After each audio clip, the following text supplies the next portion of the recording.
Washington, 1948. The United States government is about to give away $13 billion. It will hand this money, most of it as an outright gift that never has to be repaid, to 16 countries across an ocean, one of which was its enemy 3 years earlier, and several of which are its direct commercial rivals.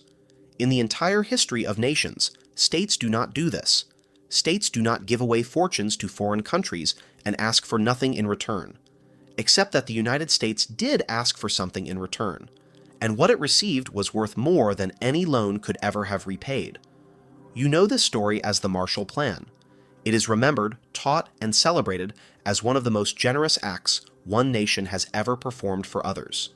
America, victorious and rich, reaching across the ruins to lift a shattered continent back onto its feet out of decency and hard-won wisdom. And that version is not a lie. The plan did rescue millions of people from cold and hunger. It did help rebuild a continent. The generosity was real, and nothing in the next half hour takes that away. But generosity is not the same thing as an accident, and the Marshall Plan was not an accident. It was one of the most carefully engineered strategic operations of the 20th century, and the $13 billion came with conditions, mechanisms, and quiet levers that turned a gift into the most profitable investment the United States has ever made. This is the story of the money, not the myth. Where it came from, who wrote the rules, what those rules demanded, where the dollars actually ended up, and what they bought, which was nothing less than the economic architecture of the modern world, with America at the center of it. And to see the strategy, you have to start by seeing how close to total collapse Europe actually was. By the winter of 1947, Europe was dying. Not metaphorically. The war had been over for a year and a half, and recovery had simply not come. Instead, the continent had slid into a second catastrophe, and this one had no armies in it. The winter of 1946 into 1947 was one of the coldest of the century, and it fell on countries that had no coal to burn and no food in reserve. In Britain, one of the victors, snowdrifts cut off entire towns. Coal stocks at the power stations ran to a matter of days. Factories were ordered to shut down, and electricity to homes was cut for hours at a time in the middle of winter. Bread had not been rationed in Britain during the fighting. It was rationed afterwards, in 1946, because there was not enough. In Germany, in the occupied zones, the official daily ration in some cities fell to around 1,000 calories, which is not a diet, it is a slow process. People burned furniture. They tore up floorboards. They walked out to the countryside on Sundays to trade a wedding ring or a set of silver for a sack of potatoes, and there is a word from that period, the hamster trips, for those journeys. Across the continent, the physical fabric was gone. Cities that had been bombed to the foundations. Bridges down, rail lines torn up, locomotives and rolling stock destroyed or worn beyond use, harbors choked with sunken ships. Industrial production in many countries sat at a fraction of what it had been before the war, and the machinery that had survived often stood idle for want of coal or steel, or a spare part that no longer existed anywhere in Europe. And moving through all of this were people. Millions of them. Displaced persons, prisoners returning, expelled populations, refugees walking in both directions, in the largest movement of human beings the continent had ever seen. The word that the men in Washington kept using in their internal memoranda was not poverty. It was chaos. They were not watching a recession. They were watching a civilization come apart at the seams 18 months after it had supposedly been saved. But underneath the physical wreckage sat a second wound, and in the long run, it was the more dangerous of the two, because it was the one that made recovery mathematically impossible. It had a dull, technical name. The dollar gap. Here is what it actually meant, and it is worth understanding precisely, because everything that follows is built on it. To rebuild, Europe had to buy things. Machinery to restart the factories. Coal and oil to run them. Wheat to feed the people running them. Cotton for the textile mills. Steel, chemicals, trucks, spare parts, the whole raw substance of reconstruction. And in 1947, there was only one place on Earth that could supply those things at the scale required, and that place was the United States, because America was the only major economy that had come out of the war not merely intact, but dramatically stronger. To buy American goods, you need American dollars, and Europe had no dollars. It had spent them during the war. It had borrowed them and exhausted them.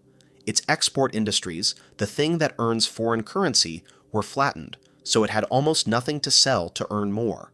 Its foreign investments had been liquidated to pay for the fighting. Its gold was largely gone. Britain, the nation that had run the world's finances for a century, was effectively bankrupt, and the enormous American loan negotiated in 1946 was draining away at a speed that horrified everyone involved. In the summer of 1947, Britain, as a condition of that loan, made the pound freely convertible into dollars, and the result was a stampede. Everyone holding sterling rushed to convert it into the only currency that could buy anything. The reserves hemorrhaged. Britain suspended convertibility within about 6 weeks. The experiment had lasted a little over a month, and it had proved something terrifying, which was that at that moment, nobody in the world wanted any currency except dollars, and there were not remotely enough of them to go around. So Europe was locked in a closed loop with no exit. It could not recover without American goods. It could not buy American goods without dollars. It could not earn dollars without first recovering. Every road out of the trap ran through the trap. Left alone, that loop had exactly one ending, and it was not a slow ending. And the men in Washington were watching the loop tighten, and they were not watching it purely out of compassion.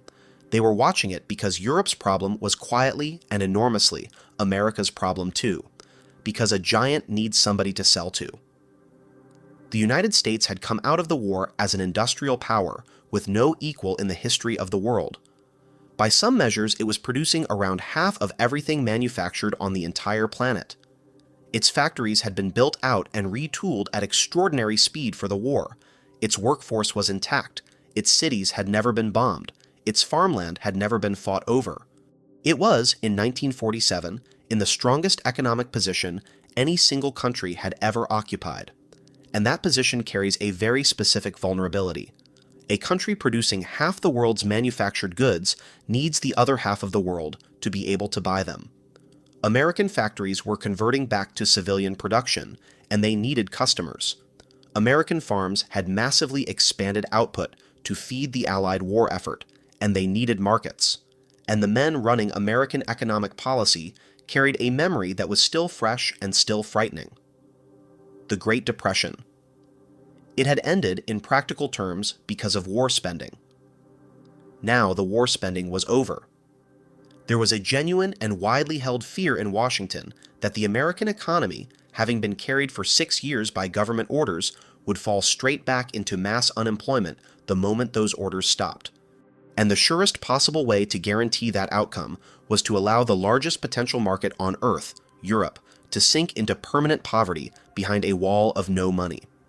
A destitute Europe was not just a humanitarian tragedy, it was a closed door in front of American exports for a generation. So look very carefully at the shape of the problem, because the shape is the entire point.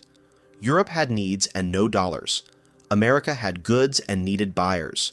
A broke Europe and a productive America were two halves of a machine that could not run, sitting on opposite sides of an ocean. The insight that produced the Marshall Plan was the recognition that you did not have to choose between helping Europe and helping America. You could do both with a single act, if you designed the act correctly. And then there was a third motive stacked on top of the other two, and it was the one that finally frightened the United States Congress into opening the checkbook. The fear of communism. By 1947, Washington's view of the Soviet Union had hardened into something close to doctrine, and that doctrine had an author. In 1946, a mid-ranking American diplomat in Moscow named George Kennan had sent home an extraordinarily long cable, remembered ever since as the Long Telegram, arguing that the Soviet Union was driven by a deep and traditional insecurity, that it did not believe in the possibility of permanent coexistence, and that it would expand wherever it met no resistance. Kennan's conclusion was that Soviet power did not need to be defeated militarily. It needed to be contained, patiently, at every point where it tried to expand, until the internal contradictions of the system did the rest. That argument became the organizing principle of American foreign policy for the next 40 years.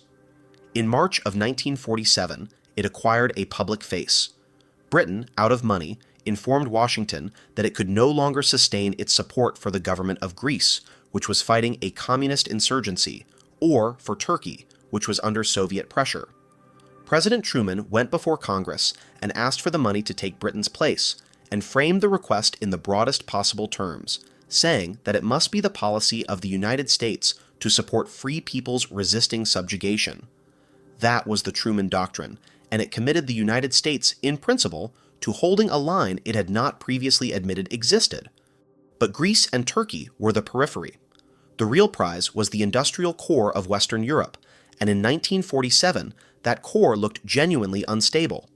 In France and in Italy, the communist parties were not fringe movements. They were mass organizations with deep roots in the wartime resistance, enormous membership, control of the largest trade union federations, and a real chance of taking power through elections. Both had been in government coalitions, and both were forced out in the spring of 1947, after which both went into opposition and into the streets. France in the autumn of 1947 was swept by strikes so large that the government moved troops. Italy was heading into a national election in 1948 that was, from Washington's perspective, entirely losable, and the reasoning in Washington was blunt.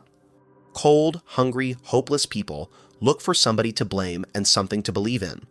A disciplined Communist Party was standing directly in front of them, offering both. Economic despair was, in this analysis, the recruiting sergeant for Moscow. If Western Europe stayed poor, Western Europe might well go communist, not by invasion, but by ballot box and general strike, and the line America believed it had fought the war to hold would dissolve without a single Soviet soldier crossing it. Which meant that rescue was not simply good business. It was containment carried out with money. Prosperity was a weapon, and Washington was about to fire it. The question was who would design the weapon, and what shape it would take. And this is the part of the story that almost never gets told, because the Marshall Plan was not written by Marshall. Through the spring of 1947, the State Department under its new secretary was pulling together the pieces. Kennan had been brought back from Moscow and put in charge of a newly created body called the Policy Planning Staff, whose job was to think several years ahead, and one of its first assignments was to design a European recovery program. Kennan's contribution was conceptual, and it was decisive. He argued that the aid must not be a series of separate handouts to individual countries, because that would produce a queue of supplicants and a mess of competing national programs. It had to be a single continental program, and crucially, the Europeans had to write it themselves. America would supply the money and set the conditions, but the initiative had to appear to come from Europe, jointly, or it would look like exactly what a great many people were going to accuse it of being anyway. At the same time, Will Clayton, the Under-Secretary of State for Economic Affairs, and a man who had made a fortune in the cotton trade and therefore understood international commerce from the inside, came back from a tour of Europe and wrote a memorandum that landed like a bucket of cold water. Clayton had seen the conditions directly, and his assessment was that Europe was disintegrating, that the modern industrial economy of the continent was breaking down, and that without American help on a very large scale, there would be economic, social, and political collapse, and American markets and American security would go down with it. Clayton also grasped the mechanics precisely. The aid must be a grant, not a loan, because loading more debt onto bankrupt countries would solve nothing.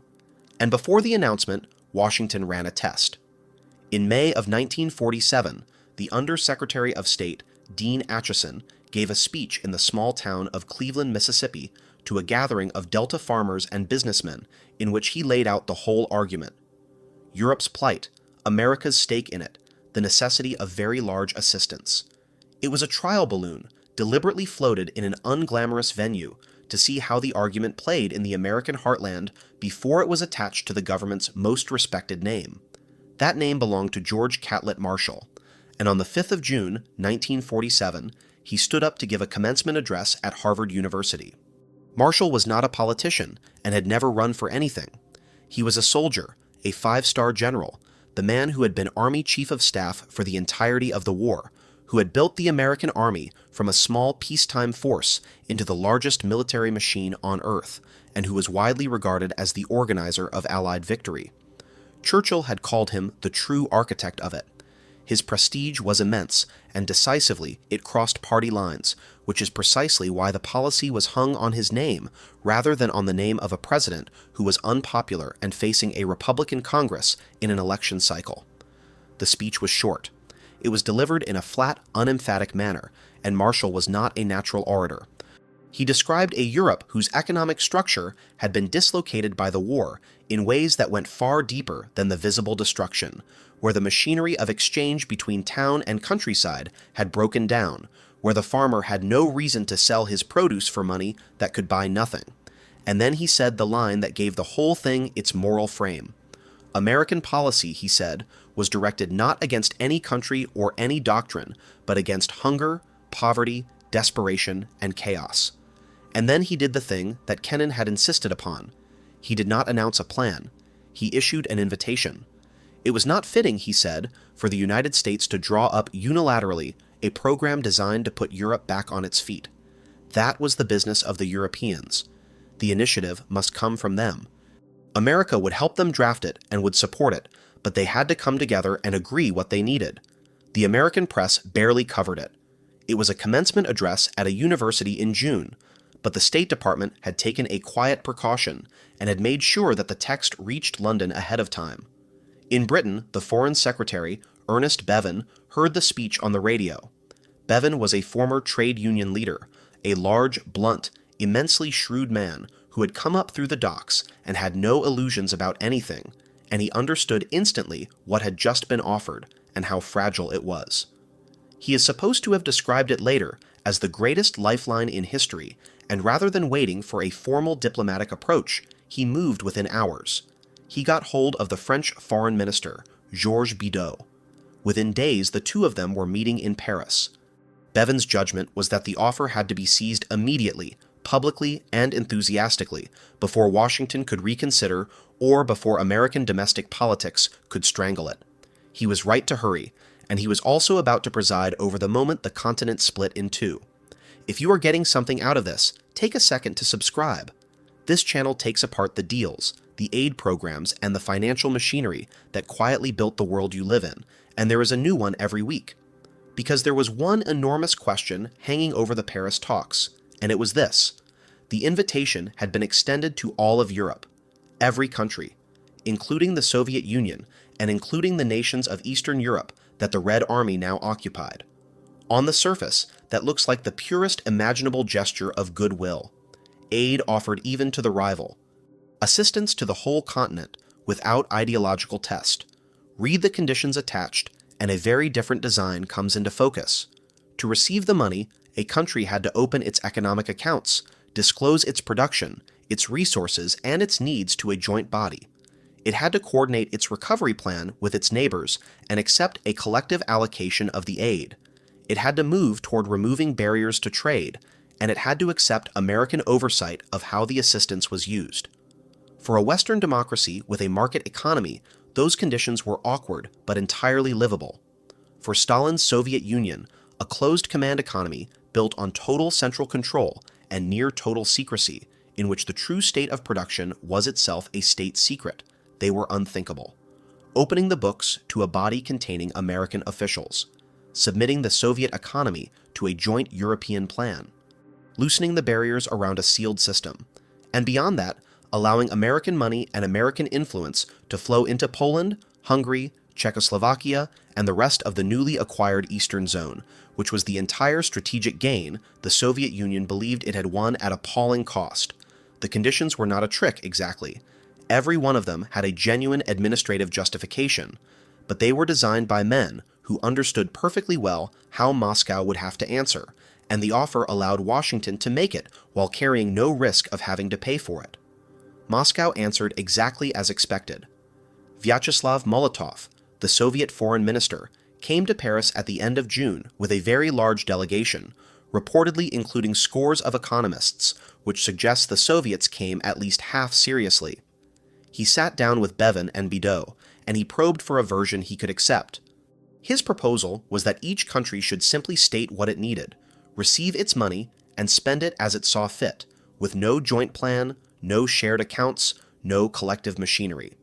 That was precisely the model Kennan had ruled out, and the Americans would not move. Within days, Molotov walked out. He warned that the scheme would divide Europe into two groups and lead to interference in the internal affairs of states, which was, in its way, an entirely accurate prediction. And then Moscow made sure the split was total. The Eastern European governments were instructed not to participate, and here the story gets sharp, because two of them wanted to. Poland was interested. Czechoslovakia, still at that point, a functioning democracy with a coalition government, did more than express interest. It formally accepted the invitation. Its leaders were then summoned to Moscow and made to reverse the decision. The Czech foreign minister, Jan Masaryk, is said to have remarked afterwards that he had gone to Moscow as the foreign minister of an independent state and had returned as a Soviet employee. Hold on to that name, because he comes back into this story in the most consequential possible way. 16 nations, all of them in Western Europe, stayed at the table. And in that moment, the map of the next 40 years was drawn. The countries that took the American money became, by the act of taking it, the West. The countries forbidden to take it became the East. The Marshall Plan did not begin the Cold War, but it drew its economic border, cleanly, straight down the middle of a continent, and it drew that border with dollars rather than with soldiers. Everything on the western side of the line was about to be pulled into a single integrated economic system. The center of that system was Washington. But first, somebody had to persuade the United States Congress to actually spend the money, and that is very nearly where the entire thing died. The American public in the second half of 1947 was not obviously in the mood to give away a fortune.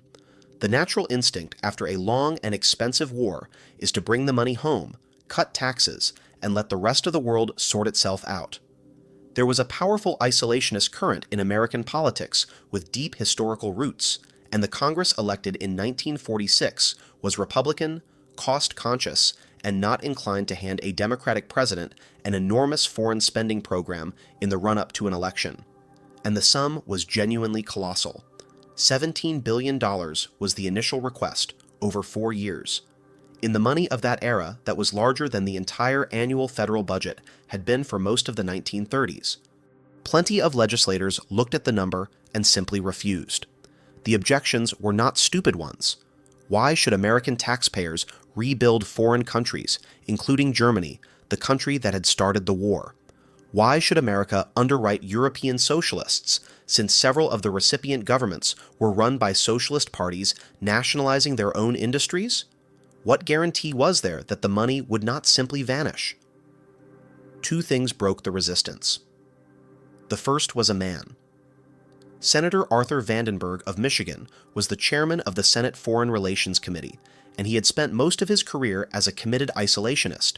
He had changed his mind during the war, publicly and dramatically, and he now believed that American security was inseparable from the state of the world outside it.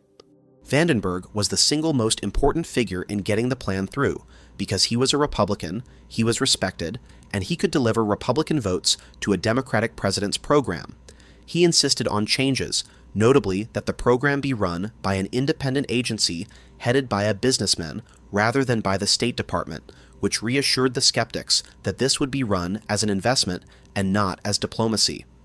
Congressional delegations, including the Herter Committee, were sent to Europe to look at the conditions with their own eyes, and they came back converted. The second thing that broke the resistance was Stalin.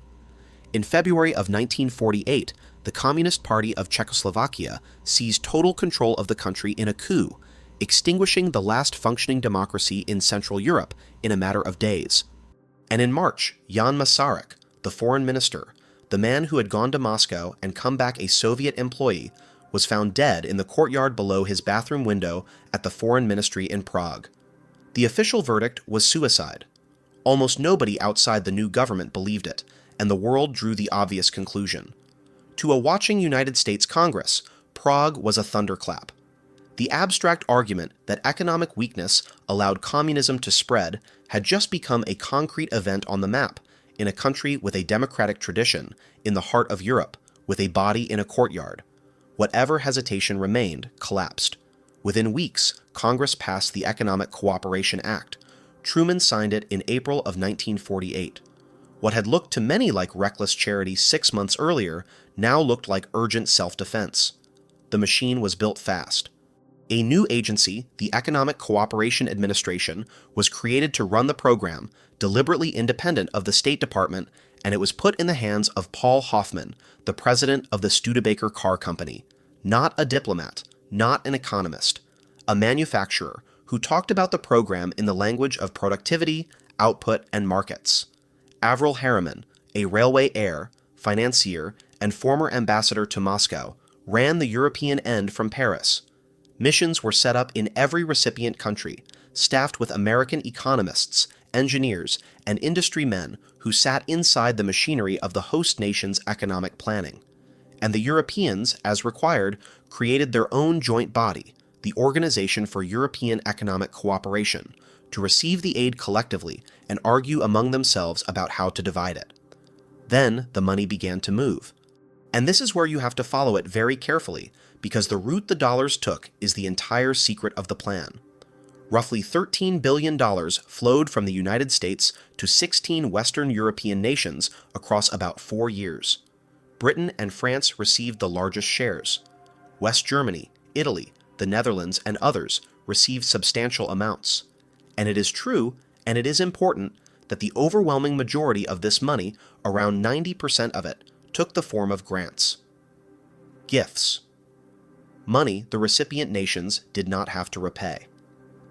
That is the genuinely extraordinary core of the Marshall Plan, and it is not a myth, and it is not diminished by anything that follows.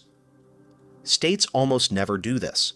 Nations that have just spent 6 years and enormous quantities of blood and treasure winning a war do not, as a rule, then hand over a fortune to other countries with no repayment schedule. Whatever else the plan was, that part of it was real. But watch what the gift required, because a grant with conditions attached is a fundamentally different instrument from a grant without them. The first condition was the simplest, and its effect was the most direct. A great deal of the aid was what economists call tied. The dollars a European country received frequently could not be spent freely on the open world market. They had to be spent buying goods from the United States. So a French reconstruction program, funded with Marshall dollars, would purchase American wheat, American machinery, American oil, American cotton, and American coal. And under American shipping rules, a specified share of those cargoes had to travel in American-flagged vessels, crewed by American sailors, which delivered a subsidy to the American merchant marine on top of everything else. Now trace that flow all the way to the end. The money was appropriated by the United States Congress. It was granted to a European government, and then a very large part of it was spent straight back into American farms, American factories, American oil fields, and American shipping lines. The dollars did a lap across the Atlantic and came home. This does not make the plan a fraud. Europe genuinely needed those goods, and there was frequently nowhere else to buy them. But it means the program was, among the other true things it was, an enormous government-funded stimulus for American industry, with the demand routed through Europe, and the political credit collected as generosity. The American farmer selling wheat, and the American manufacturer selling turbines, and the American shipping line carrying both were being paid by their own government to supply a continent that could not otherwise have afforded to buy from them. The taxpayer funded it, the exporter received it, the European got the goods, and the United States got a rebuilt customer. Everybody in that chain won something. That was not an accident of the design. That was the design. The second condition is the one almost nobody has heard of, and it is by a distance the most powerful. It was called the Counterpart Fund, and it handed the United States a measure of control over the internal finances of independent sovereign nations. Here is exactly how it worked. Suppose Marshall Aid delivered a cargo of American wheat to Italy. The wheat was a gift in the sense that the American government had paid for it, and the Italian government did not owe anything for it. But the Italian government did not then distribute that wheat to its citizens free of charge. It sold it to Italian mills and bakers and merchants at market prices in Italian lire. So the shipment generated a second pool of money, not dollars, local currency, and a very large amount of it, sitting in the accounts of the recipient government, created out of the sale of American aid. That pool was the Counterpart Fund, and the rule was that this money, the recipient country's own domestic currency, raised from its own citizens, could not be spent by that country's government however it wished. It could only be released with the approval of the American administration running the plan. Sit with what that actually means. A sovereign, independent nation now had an enormous fund of its own national currency, and it could not touch it without American sign-off, and the Americans used that leverage to steer. Counterpart funds were directed toward what Washington considered sound: rebuilding infrastructure, retiring government debt in order to fight inflation, stabilizing currencies, investing in specific industries. In France, a very large share went into the modernization of heavy industry and the rebuilding of the rail network.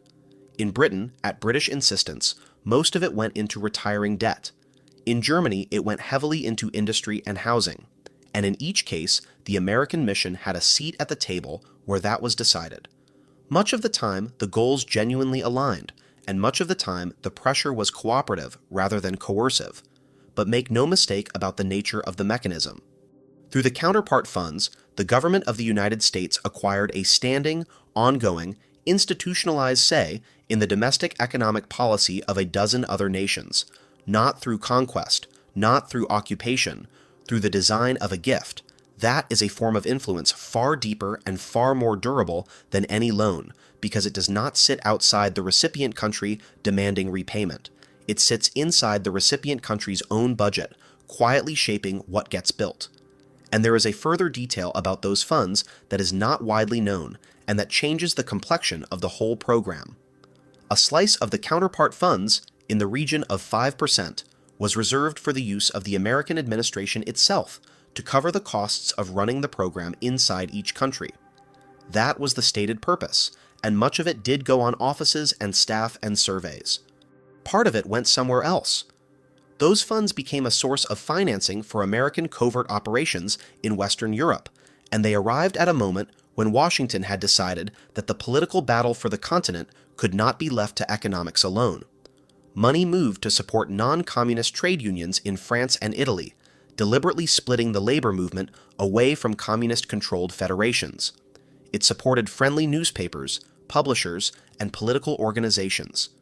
And in the Italian general election of April 1948, held in the same weeks the Economic Cooperation Act was signed, the United States mounted an extraordinary campaign of aid shipments timed for maximum visibility, public warnings that a communist victory would end American assistance, and a vast organized effort, including a letter-writing campaign by Italian Americans to relatives in the old country. The Christian Democrats won. The communists did not. So the aid program and the covert political operation ran in part through the same accounts. That is not the version of the Marshall Plan that appears on the commemorative plaque. It is also not a scandal that undoes the rest of it. It is simply what the program was: a comprehensive instrument for securing Western Europe, in which food, machinery, currency stabilization, propaganda, and secret political funding were all tools in the same box, drawn on as needed. The third condition looked the most benign of the three, and it may have had the largest long-term consequences of all.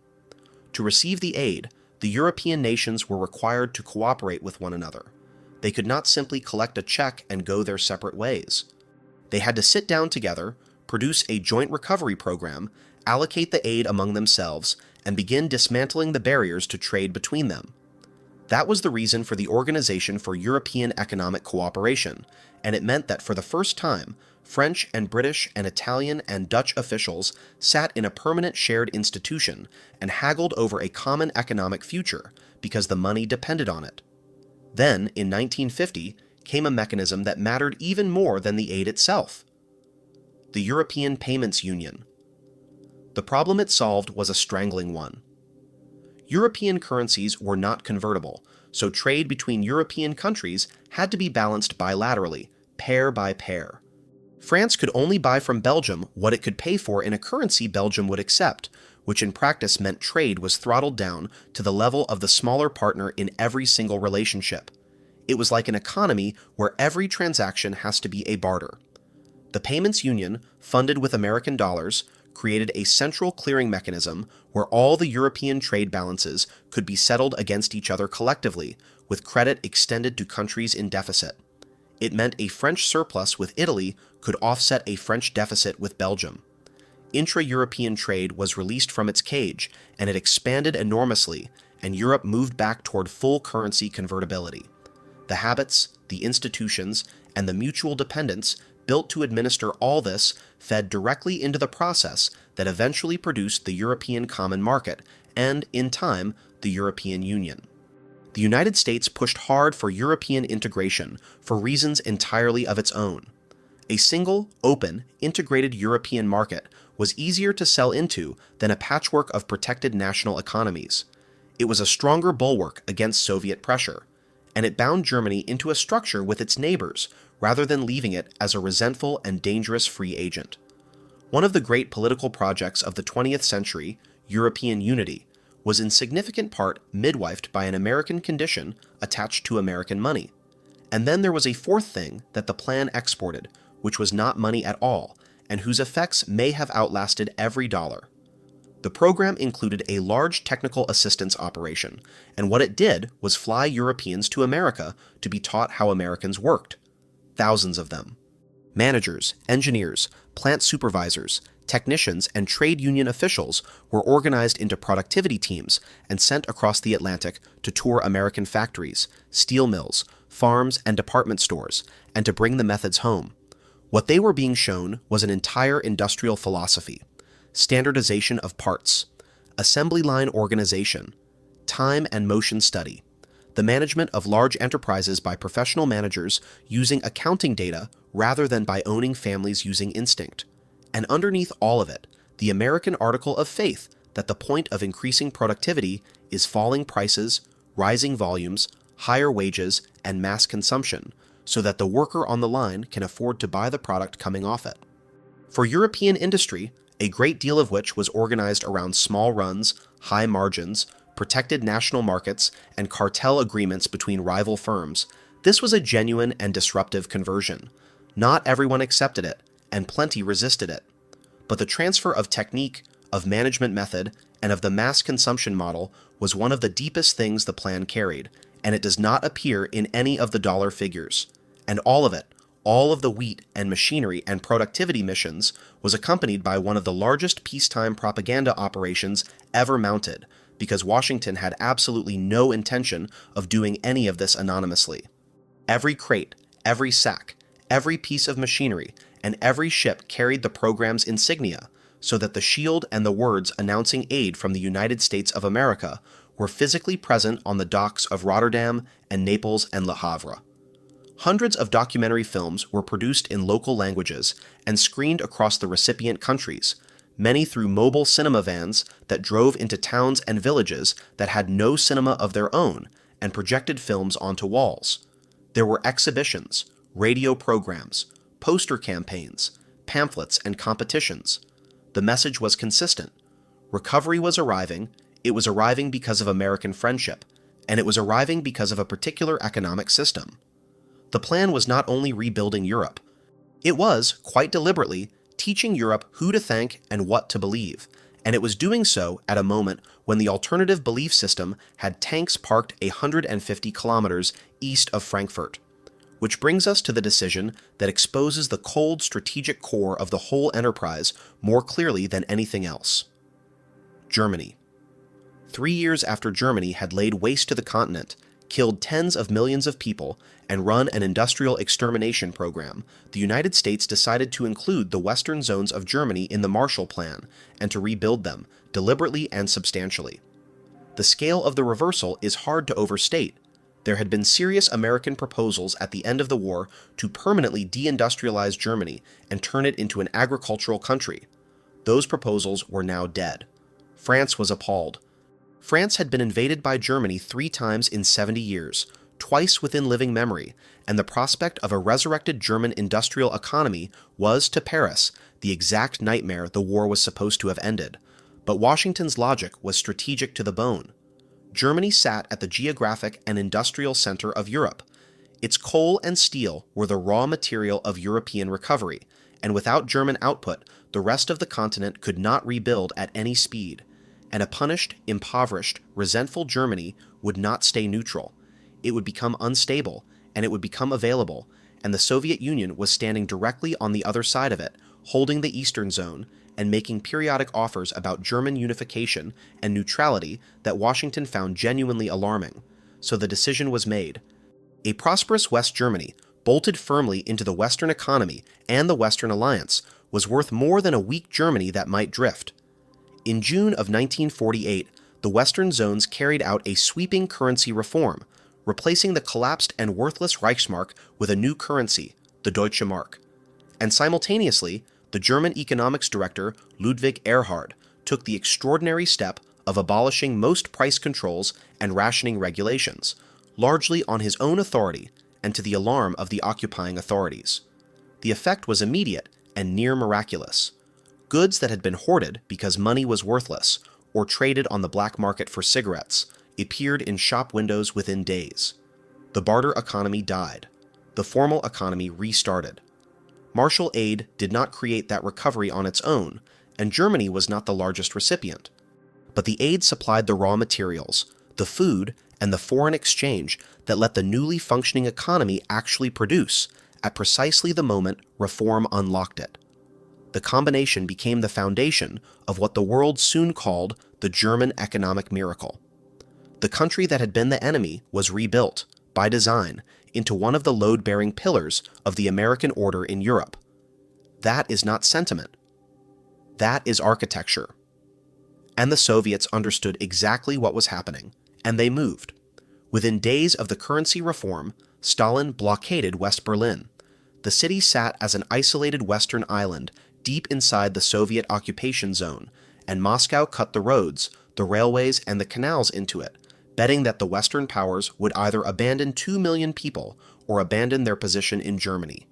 Instead, the West supplied an entire city by air for nearly a year, landing aircraft at intervals of a few minutes around the clock through one of the worst winters of the period, carrying coal, food, and everything else a city consumes. The blockade did not create the division of Europe. The Marshall Plan had already drawn that line economically the previous summer in Paris, when Molotov walked out. Berlin simply made the line physical, visible, and dangerous. And within a year, economic containment was joined by military containment when the Western nations signed the North Atlantic Treaty in April of 1949 and created NATO. Dollars and soldiers, two halves of a single strategy, locking the western half of the continent into place. And running beneath all of it, beneath the wheat and the counterpart funds and the productivity teams and the airlift, was the deepest current of all, and it is the current that connects this story to everything that came after it. The dollar. 3 years before Marshall spoke at Harvard, in 1944, the Western Allies had met at a hotel in Bretton Woods, New Hampshire, and agreed the rules of the post-war financial order. The core of that system was the American dollar. Other currencies would be pegged to the dollar, and the dollar alone would be convertible into gold at a fixed price. On paper, the dollar had been crowned the anchor of the world's money. But a crown is not a kingdom, and in 1947, the newly crowned dollar had a serious problem. The rest of the world was too poor to actually hold and use it. A reserve currency has to be everywhere. It has to circulate, sit in vaults, settle trade, and be available in sufficient quantity, or its dominance is purely theoretical, and the dollar gap meant the dollar was not everywhere. It was scarce, hoarded, and unobtainable, which is exactly what the sterling convertibility disaster of 1947 had demonstrated so brutally. The Marshall Plan solved that. By pushing $13 billion into Europe, by rebuilding European trade inside a dollar-denominated framework, and by funding the payments union that made European currencies convertible again, the plan seeded the world with the very currency that Bretton Woods had declared supreme. It took the dollar from a paper crown to the operating currency of half the globe. And once an entire economic system runs on your money, every participant in that system acquires a permanent stake in your currency, remaining strong, and a permanent dependence on your financial institutions. Their trade is priced in it. Their reserves are held in it. Their debts are denominated in it. That is not an alliance that can be casually left. That is an economic gravity well, and Europe fell into it in the late 1940s and has never fully climbed out. Now, at this point, honesty requires a pause, because there is a serious historical debate about how much the Marshall Plan actually caused, and this channel follows the evidence rather than the legend. The heroic version holds that the plan single-handedly rescued Europe from ruin. The careful version is more complicated and almost certainly closer to the truth. The economic historian Alan Milward argued forcefully that European recovery was already underway before the aid arrived, that industrial production in several countries had begun climbing in 1946 and 1947, and that the aid, while enormous in absolute terms, amounted to only a modest share of recipient countries' total output, a few percent a year, and in some cases less. On those numbers, it is hard to argue that $13 billion by itself produced the boom of the 1950s. But there is a strong counter-argument, made among others by the economists Brad DeLong and Barry Eichengreen, who describe the plan as history's most successful structural adjustment program. Their case is that the money mattered less as raw capital than as a lubricant and a lever. It relieved the precise bottlenecks that were strangling recovery, the shortages of dollars, coal, cotton, and raw materials, at the exact moment when relieving them mattered most. It restored the confidence needed for people to invest rather than hoard.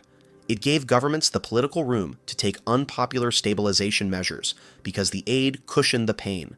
And crucially, the conditions attached to it locked in the settlement that made the post-war boom possible, an open, market-oriented, trading Europe rather than a continent of autarkic, protected, cartelized national economies.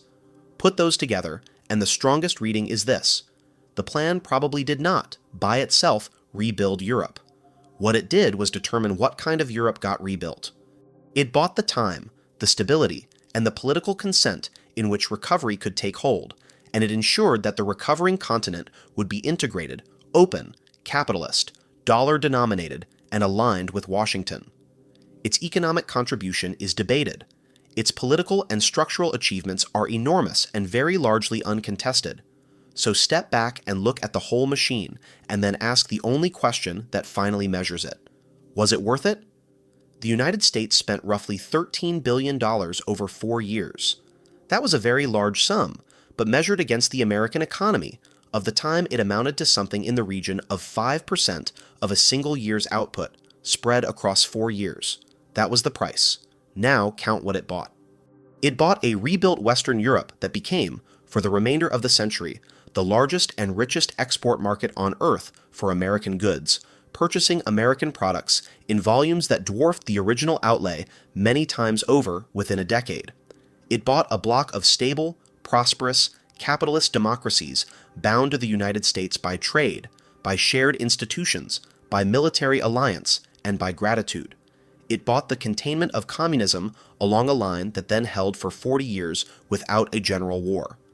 It bought the transformation of the dollar from a theoretical anchor into the working currency of half the planet, which is the foundation on which American financial power still rests today.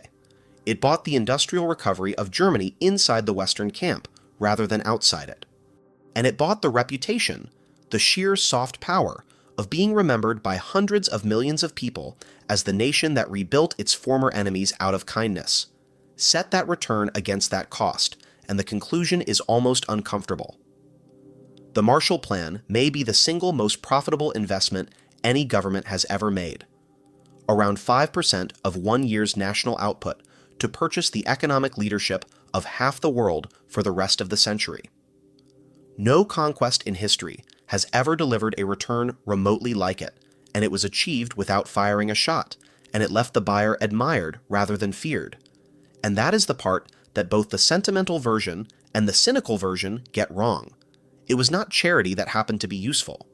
It was strategy and generosity fused so completely that they became a single act, so that doing well and doing good pointed in precisely the same direction, and America did both simultaneously and could never afterwards be certain, and never needed to be certain, which one it had actually intended. And the template did not retire in 1952 when the program ended. It became the master pattern for how great powers project influence in the modern age, the core insight that you can bind other nations to your system more tightly with credit and investment than with armies, and that the most durable form of control is the kind the controlled party is grateful for, has been reached for again and again ever since. It runs through decades of American development finance and aid diplomacy. It is the direct ancestor of the currency swap lines the Federal Reserve extends to allied central banks in every financial crisis, dollars offered as a lifeline which simultaneously deepen the world's dependence on the dollar, and you can hear it named explicitly today in the language surrounding China's Belt and Road Initiative, the vast program of loans and infrastructure across Asia, Africa, and beyond, which supporters and critics alike routinely describe as an attempt to build a Chinese Marshall Plan, binding a swathe of the world to Beijing the way Washington once bound Europe. Beijing itself rejects the comparison. Everybody else keeps making it, which tells you how completely the original became the template. Because the true lesson of Washington in 1948 is not really about foreign aid at all. It is about the nature of the most durable power there is. A loan can be repaid, and when it is, the relationship ends. A conquest can be reversed, and the resentment it leaves behind lasts for generations and works against you the entire time. But a system, an entire economic order built on your currency, your institutions, your rules, and your goods, is something else entirely. It is not a debt to be settled. It is water to swim in. And once a continent is swimming in it, once its trade and its savings and its industry and its recovery all run through your money and your markets, it does not want to leave, and it cannot easily leave. And over time, it comes to defend the very system that binds it, because its own prosperity now depends on that system surviving. The United States did not buy Western Europe for $13 billion. That is the wrong way to put it, and it undersells what actually happened. The United States spent $13 billion to build a world with itself at the center, and then handed the keys of that world to its friends, knowing that they would spend the next century guarding the doors. The gift was real. The gift was also the empire. And the genius of 1948 was that from the very beginning, there was never any difference between the two. If this is the kind of history you want more of, subscribe. Next week, I am taking apart the sale of Alaska, the deal that was mocked as a frozen folly, and how the same logic of buying an empire on paper turned one of the most ridiculed purchases in history into one of the most valuable pieces of ground on Earth. The aid is the story everyone tells. The system it built is the one you are still living in.